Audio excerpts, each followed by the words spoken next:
కేతన్ హత్య కేసులో ప్రధాన నిందితులు చేతన్ సియాకు పూణే కోర్టు 14 రోజుల జ్యుడిషియల్ కస్టడీ విధించింది. తాజాగా ఈ హత్య కేసులో మరో కోణం వెలుగులోకి వచ్చింది.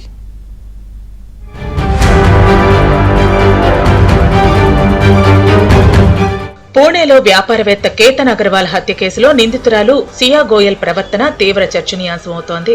కేతన్ హత్యోదంతంలో మూడో వ్యక్తి ప్రమేయం కూడా ఉన్నట్లు పోలీసులు అనుమానిస్తున్నారు. అతడి మాస్టర్ ప్లాన్ తోనే హత్య జరిగినట్లు భావిస్తున్నారు. అతడే చేతన్ చౌదరి స్నేహితుడు.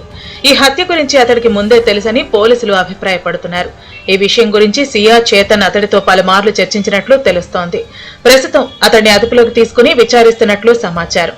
ఈ విచారణ పూర్తయితే ఈ కేసులో మరిన్ని వివరాలు తెలిసే అవకాశం ఉంది. మరోవైపు ఈ కేసు దర్యాప్తును అధికారులు వేగవంతం చేశారు. ఇప్పటికే వారిద్దరి వాంగ్మూలాలను నమోదు చేసినప్పటికీ ఓ నిర్ధారణకు రాలేకపోతున్నారు. ఈ క్రమంలో ప్రధాన నిందితులు సియా గోయల్, చేతన్లకు పాలిగ్రాఫ్ పరీక్ష చేసేందుకు అనుమతించాలని పోలీసులు పూణే జిల్లాలోని వడగావ్ మావల్ న్యాయస్థానాన్ని కోరారు. కేసు దర్యాప్తు ముందుకు వెళ్లాలంటే పాలిగ్రాఫ్ పరీక్షలు అవసరమని తేల్చి చెప్పారు.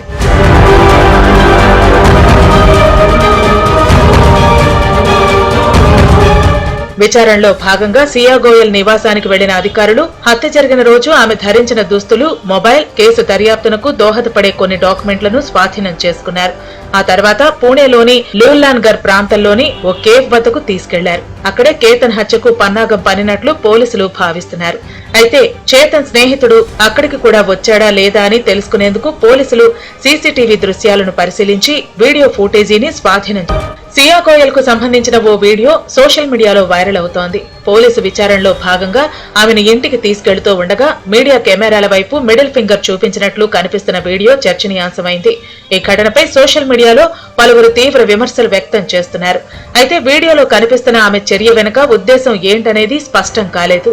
పూణేకు చెందిన వ్యాపారవేత్త కేతన్ అగర్వాల్ మృతి కేసును తొలుత ప్రమాదంగా భావించిన పోలీసులు అనంతర విచారణలో ఇది పథకం ప్రకారం జరిగిన హత్యగా నిర్ధారించినట్లు దర్యాప్తు వర్గాలు వెల్లడించాయి. ఈ కేసులో సియా గోయల్ తో పాటు ఆమెకు పరిచయం ఉన్న చేతన్ చౌదరిని కూడా పోలీసులు అరెస్టు చేశారు. దర్యాప్తు సంస్థల ప్రకారం ఇద్దరూ కలిసి కేతన్ ను లోయలోకి తోసి హత్య చేసినట్లు ఆరోపణలు ఉన్నాయి. అయితే ఈ ఆరోపణలపై తుది తీర్పు ఇంకా కోర్టులో రావాల్సి ఉంది. పోలీసుల విచారణలో సియా గోయల్ పలు విషయాలు వెల్లడించినట్లు మీడియా కథనాలు పేర్కొంటున్నాయి. కుటుంబ సభ్యులు నిర్ణయించిన వివాహంపై తనకు అభ్యంతరాలు ఉన్నాయని, అయితే వాటిని కుటుంబానికి చెప్పడం కంటే హత్య చేయటం బెటర్ అని ఆమె భావించినట్టు ప్రచారం జరిగింది. ఈ వివరాలపై కూడా దర్యాప్తు కొనసాగుతోంది.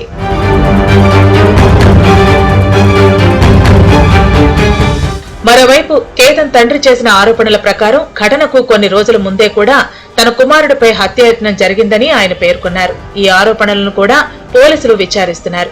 ఈ కేసుకు సంబంధించిన వీడియోలు, పాత ఫోటోలు సోషల్ మీడియాలో విస్తృతంగా షేర్ అవుతున్నాయి. ముఖ్యంగా మీడియా ముందు సియా ప్రవర్తనపై అనేక మంది అసంతృప్తి వ్యక్తం చేస్తున్నారు.